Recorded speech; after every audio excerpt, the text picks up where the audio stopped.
Saudações, senhoras e senhores, aqui é Diogo Rafael Moreira, do site controversiacatólica.com.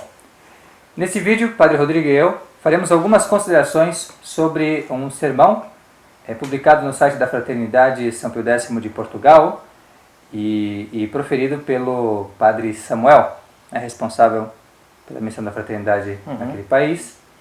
Nesse sermão, Padre Rodrigo ele acaba falando sobre a questão do sedevacantismo e diz que é uma questão que serve apenas para fazer divisões e que nós não podemos saber essa questão e que é algo que não importa saber.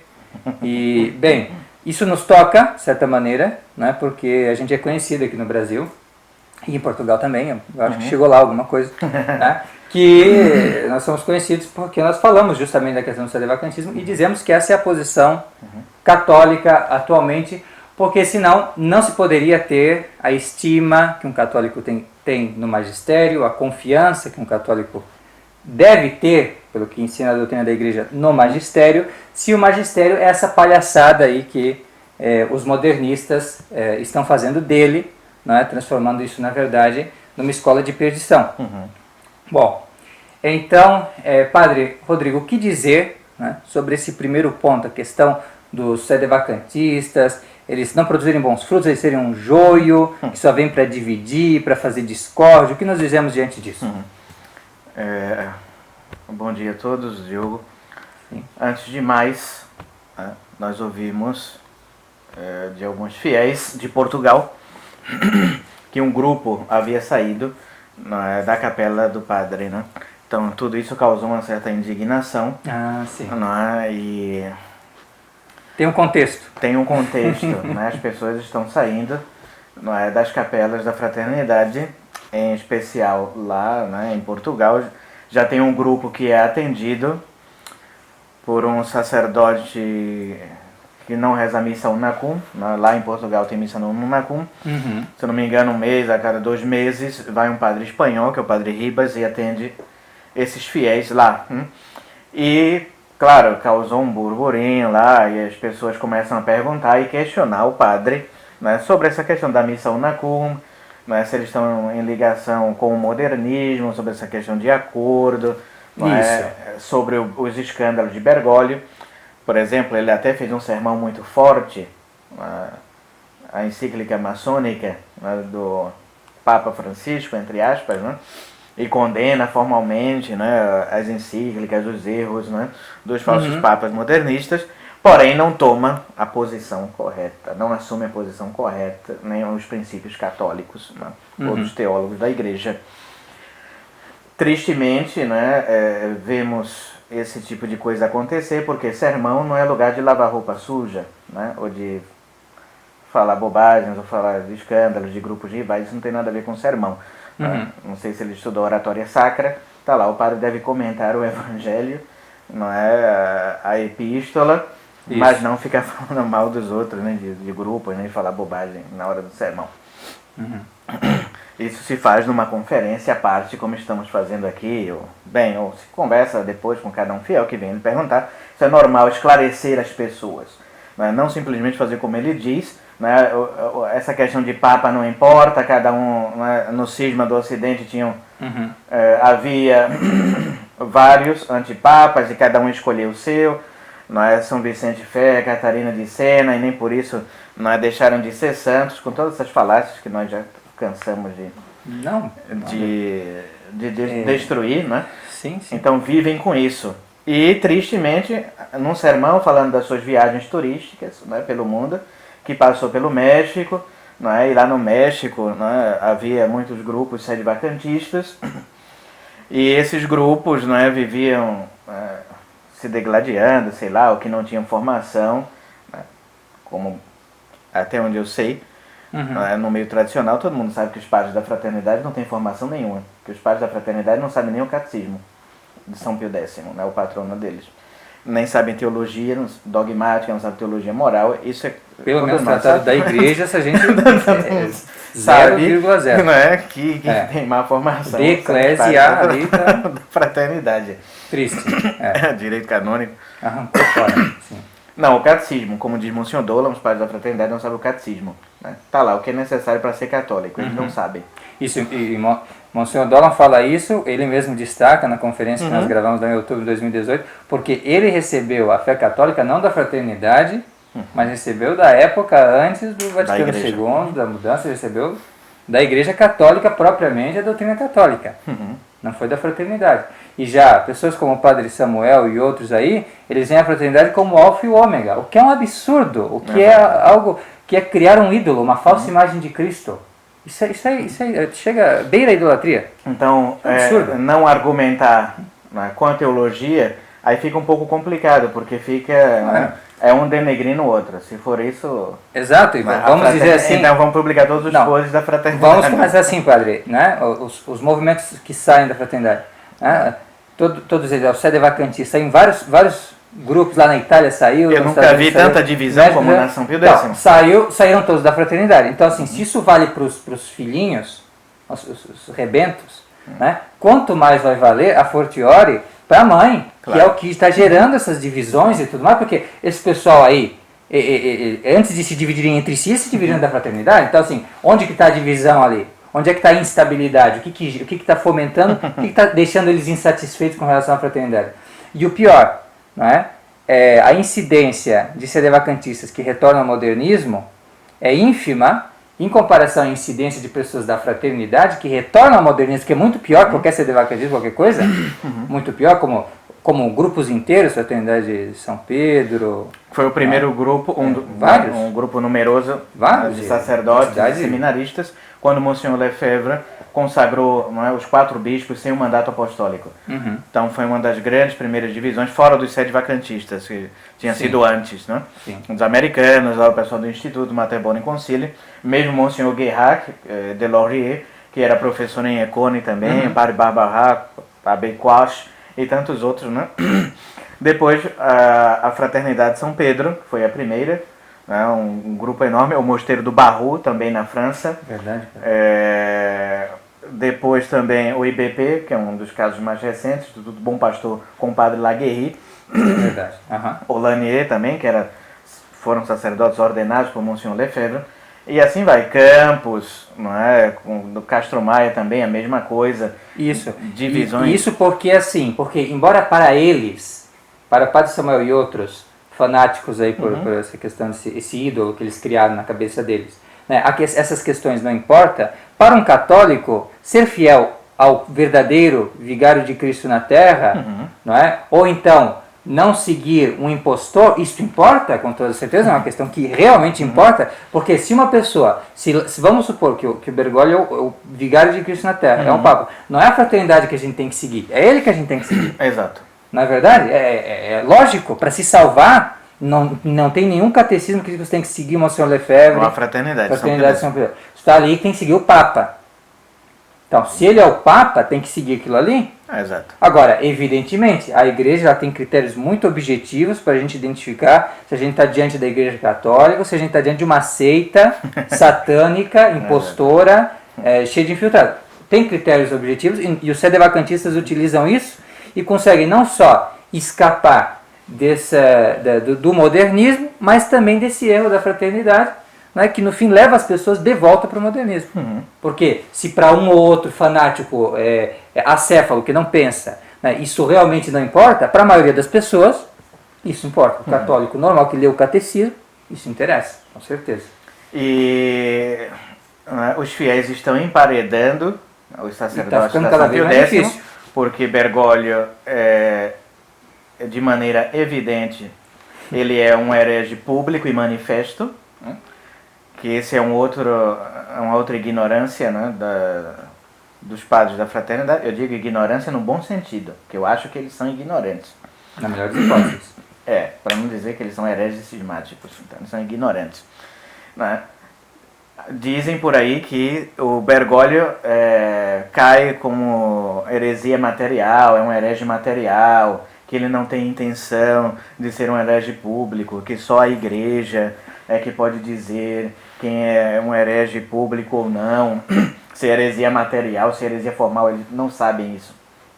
Então por isso que a gente fala que eles não sabem nem teologia moral. Básico, porque Uma coisa, o que se aplica, né, padre, a questão do foro interno da pessoa para ela saber se ela tem a certeza moral que vai se salvar ou não, ou se está em pecado mortal ou não. Isso é teologia moral, isso é um foro interno, é uma coisa que só Deus e a pessoa podem ter uma clareza disso aí, ou o confessor, né? Então se o Bergoglio falar se confessar ali no leito de morte, não sei o quê, vai ter uma serventia essa questão da materialidade, formalidade, mas no caso, quanto a nós que não lemos corações de ninguém, que jamais vamos saber, não é? Jamais vamos saber, óbvio.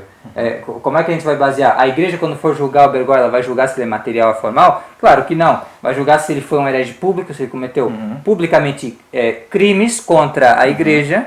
Se tem heresias nos seus documentos, na sua fala, nos seus pronunciamentos. E é isso que interessa? E é isso que é o critério para a gente se afastar. Qualquer pessoa que ensina uma coisa contra a fé católica deve ser evitada. Isso é básico.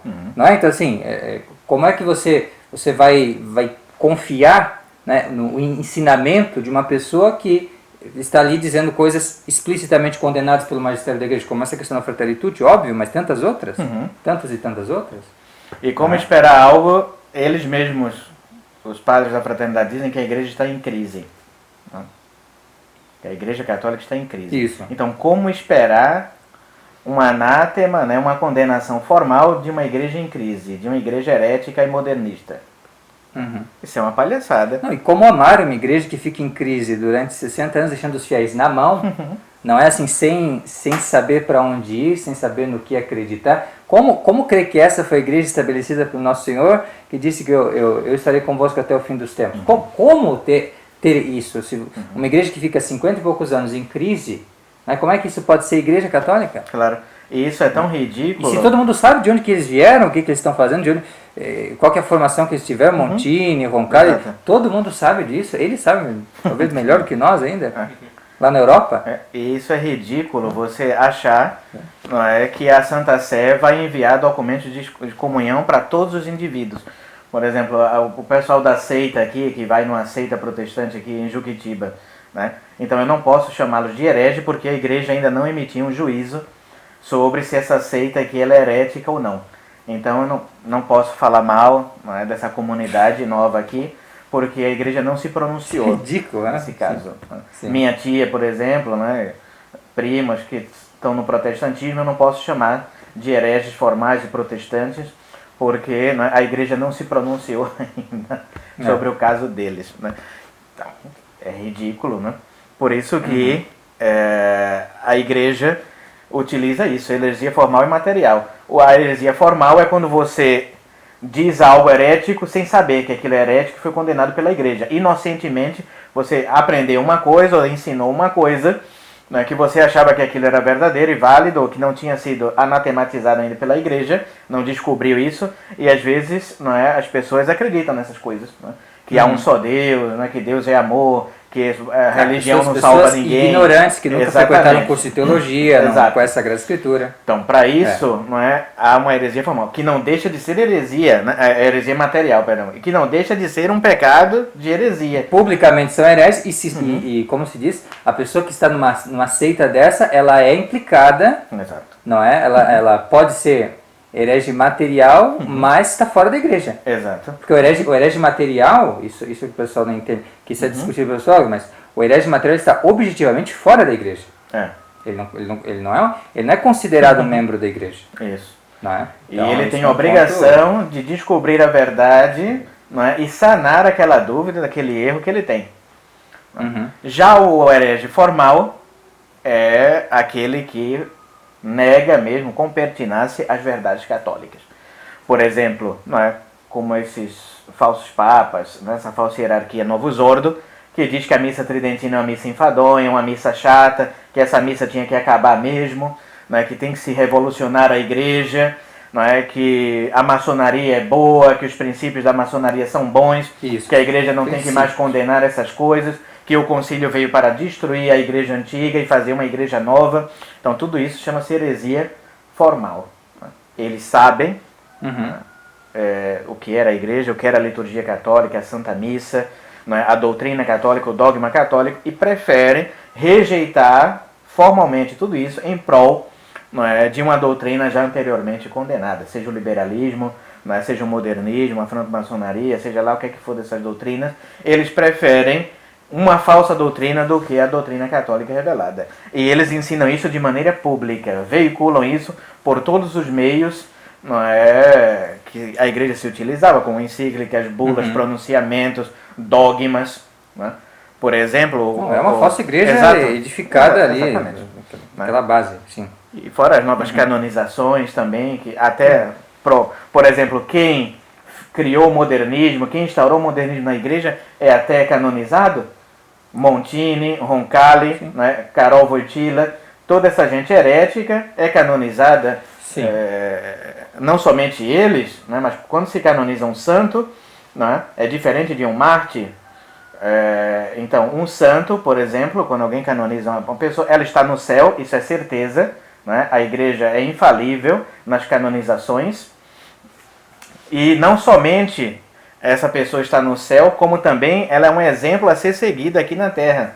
É um exemplo de vida católica, de vida santa. Então, Paulo VI, Roncalli, Wojtyla são exemplos de santidade para os católicos. Como isso pode ser? Sim. E está na oração pública da igreja ali, pedindo, inclusive, a intercessão deles, para que a gente possa seguir o seu exemplo. Não é? Está tudo ali. Então, a oração pública da igreja agora ela se tornou matéria ali onde nós vamos encontrar heresias. Onde nós vamos encontrar erros, mentiras. Exato. É isso? Então, isso é a igreja católica agora? Então, se esses homens não são hereges formais, públicos, então nem sempre a igreja tem que estar dando, tá, que é como diz esse padre Samuel, né, a gente está esperando um julgamento da igreja. Né, não existe isso. Tá? A igreja pode condenar alguém em particular, como por exemplo, condenou Martinho Lutero, né, uma bula de excomunhão, o Papa Leão X. Por exemplo, São Pio X condenou e excomungou Loisy, que foi um dos primeiros modernistas. Gregório XVI condenou Lamennais, o primeiro liberal, digamos assim, teórico do liberalismo. Mas não quer dizer que ele vai ter que condenar agora os companheiros dele, todo mundo que segue aquilo ali. Não. A igreja excomunga o idealista daquela heresia e diz que quem seguir aquilo ali seja anátema também. Porque senão vai ser um inferno, a gente vai estar toda hora catalogando as pessoas aqui, quem é que pertence. Sem falar que é julgar por esse critério, vamos dizer assim, que eu... Então vamos lá, vamos pensar com o Padre Samuel. Eu não tenho como ter certeza sobre essa questão, mas então a gente vai pegar agora, ele é a princípio a gente vai considerar que ele é o Papa, né? Então, ele é o Papa, a gente vai filtrar o que ele diz de bom, vai filtrar o que ele diz de mal. Por exemplo, a Fratelli Tutti é uma encíclica que ensina coisas que foram condenadas por um outro Papa lá atrás, não é? Que, a princípio, é tão Papa quanto o Bergoglio, não é? Escreveu lá um documento e tal. E se você olha, por exemplo, um documento que condena ali, vamos pegar um documento, uma encíclica, Mortalium Animus, condena ali o ecumenismo que o Bergoglio faz, que o Wojtyla faz. É uma encíclica, né? E a Fratelli Tutti, esse documento, o Tunum Sint, por exemplo, do João Paulo II, promovendo o ecumenismo, também é uma encíclica.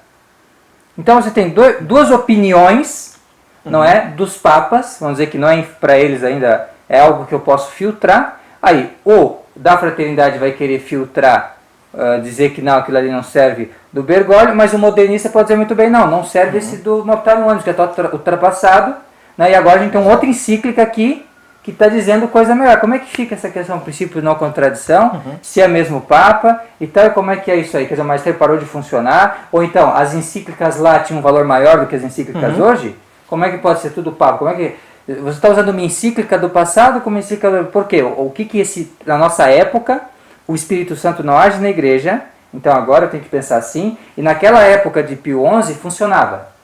Quer dizer, isso é absurdo. Você começa a cair em erros que é o próprio tradicionalismo mesmo. Tradicionalismo no sentido herético da palavra, no sentido da heresia condenada do século XIX, que era inclusive de Lamennais, de professor Mestre e de outros aí, né, que era tradicionalismo propriamente. Se pesquisar em um dicionário... É uma heresia. É uma heresia e é precisamente a heresia que eles acabam caindo. Né? Eles propriamente falando, não é? Que é você dizer que o antigo é o bom, e agora, o que está agora, por mais que seja a mesma coisa, mesma categoria, já não presta. Isso é absurdo. Herético. Então, vários erros que a gente pode identificar. Erros não, são calúnias, né? Nesse sermão, desse sermão que ele fez. Estão dizendo que Santa Catarina de Sena era por um papa, São Vicente Ferreira por outro, e etc. Mas ele não fala que esses papas, ou antipapas, perdão, eram hereges. Né? Nenhum deles ensinava heresia. Nenhum deles ensinava heresia, claro. Então cada um julgava que estava com o seu papa, não é? Porque havia uma dúvida, né, entre qual era o verdadeiro ou não. Então cada um seguia, né, bem, o seu ali, que não era. E até hoje não se sabe exatamente o que era o quê. Se não havia, se havia, né? Se eram falsos papas, se eram antipapas. Da história da igreja, isso aí. Que foi resolvida também por uma intervenção divina, né? Mas bem. Sim. Então, fala essas calúnias. Não, e ele não fala também, padre, que os dois, tanto Santa Catarina de Siena quanto São Vicente Ferreira, diziam que era necessário seguir o Papa verdadeiro e rejeitar o falso. Por isso ele não fala. Por isso que eles viviam se degladiando. É claro, quer dizer, isso não é um estado desejável, indiferente. Não, então os santos estavam indiferentes, Santa Catarina de Siena estava indiferente, São Vicente Ferreira estava indiferente. Claro que não. Ele está acusando de indiferentismo. É um negócio ridículo. Indiferentes. Bom. Essa acusação, depois sobre a questão da missa unacum, porque vários fiéis estão emparedando por causa da questão da missa unacum, os sacerdotes da São Pio X, e ele creio também, e essa é a sua indignação. Eu sei que sim, padre, eu conheço o negócio. Estão. E ele não quer responder sobre isso, então manda os fiéis rezarem, vão rezar o rosário, vão se santificar, já é uma obrigação de todo católico, né? A gente reforça isso, mas é normal. Porém, né, ele não quer que os fiéis os interroguem sobre esse ponto. A missa unacum, dita unacum, ou seja, em união com Jorge Mário Bergoglio. Né? Nessa parte da Santa Missa, no cânon romano, ali nós identificamos quem são os padres juramentados, que têm algum acordo com o Vaticano, que aceitam essa falsa igreja conciliar, e aqueles que não reconhecem, que não são juramentados, que não têm nada, não compactuem nada com essa falsa igreja do Vaticano II. Então todos os padres da São Pio X são padres juramentados, né? Ao menos formalmente. É o que nós podemos ver. Né? Agora, se há algum ali infiltrado, como dizem que há, e nós sabemos, né, quem são esses padres que não rezam missa unacum, mas estão ali na fraternidade porque querem somente desfrutar, né, da estrutura da fraternidade, então vivem aí, né, enganando, com falácias. Eu não quero que as pessoas descubram, né, esse tema e que eles não têm nenhum compromisso com a igreja modernista e conciliar. Mas é um pecado grave, não é, do padre que reza a missa, não é, em comunhão com os hereges modernistas, e é pecado grave também, não é, dos fiéis que tomam parte nessas cerimônias. Né? A missa unacum, como dizia Monsenhor Guerra de Laurier, é uma missa sacrílega, né? Blasfema. Sim. Perfeito, padre. Eu acho que nós conseguimos cobrir praticamente, pelo menos, os principais argumentos, se é que podemos chamar. Que nós dividimos, que nós causamos intrigas. Isso. Então, por exemplo, eu nunca aqui fiz um vídeo para falar mal de um sacerdote. Falar mal não. Eu nunca fiz um vídeo para rebater, digamos assim, um sacerdote em particular. Esse é o primeiro vídeo que eu faço. Por quê? Porque esse padre atacou a nossa posição publicamente. Né? Então, claro, merece também uma resposta. Exato. Então, quem cria divisão, separação e confusão é essa gente. E assim, o que acontece? Nós estávamos fazendo nosso trabalho aqui, as reformas do seminário, o Obra de Mãos Humanas, a gente está simplesmente fazendo nosso trabalho, claro, tem as controvérsias, mas é o nosso trabalho, simplesmente isso, trazendo a questão do modernismo e tal. Só, aí vem as pessoas e mandam esse link, ó, aqui ó, o padre Samuel refutou o sedevacantismo, não sei o quê. A gente é obrigado a exercer o direito de resposta, simplesmente isso. Né? Então, às vezes fala o que não quer, acaba ouvindo também o que não quer, porque é assim. Agora, as mesmas pessoas que mandaram pra gente esses links e tal, agora vão receber esse vídeo e pronto, tá tudo certo. Se tiver mais uma réplica, fique seguro que haverá também uma tréplica, e assim vai. Os fiéis têm o dever de saber se estão recebendo sacramentos válidos ou não, os sacramentos duvidosos, e têm direito de saber se aquela doutrina ali é má, é herética, não é, ou é a doutrina da igreja. Tá? Então, se os fiéis vêm interrogar se o padre está em comunhão com uma seita, com um falso papa, como no Palmar de Troia, por exemplo, né? O padre tem que responder essas coisas. Ele estudou para isso. né? Agora, se isso é um incômodo para ele, que abandone o sacerdócio, né? Vai fazer outra coisa. Né? Sim. Se o Papa não quer dizer nada, vai para outra religião, de não tem Papa, poxa, vai para o protestantismo, vai para... Quando não significa muita coisa o Papa, agora para os católicos, significa, né? Para Jesus Cristo, para a igreja. O papado é tão importante para o próprio Cristo. A Constituição Divina da Igreja é assim, não é? Então, isso é uma questão fundamental e é o primeiro tratado de Romano Pontífice que a gente vai ter, porque realmente a Igreja tem uma Constituição monárquica, sempre vai ter, mesmo em tempos de ser vacante, como explicam os teólogos. Sempre. Continua tendo, não é? Penso que já foi uma resposta até longa, porém, pedimos a paciência de todos, compreensão. Continuem nos acompanhando e qualquer dúvida podem nos escrever, nós respondemos a todos. Sem problemas. As dúvidas, com a resposta católica, da Igreja, baseada sempre nos documentos, nos santos doutores, teólogos, da Santa Igreja Católica Apostólica e Romana. Muito obrigado, reverendo, pela sua grande contribuição. Deixe-nos a vossa bênção, por favor. Benedictio Dei Onipotente, Patris et Filii et Spiritus Sancti, descendat super vos et manet semper. Amém.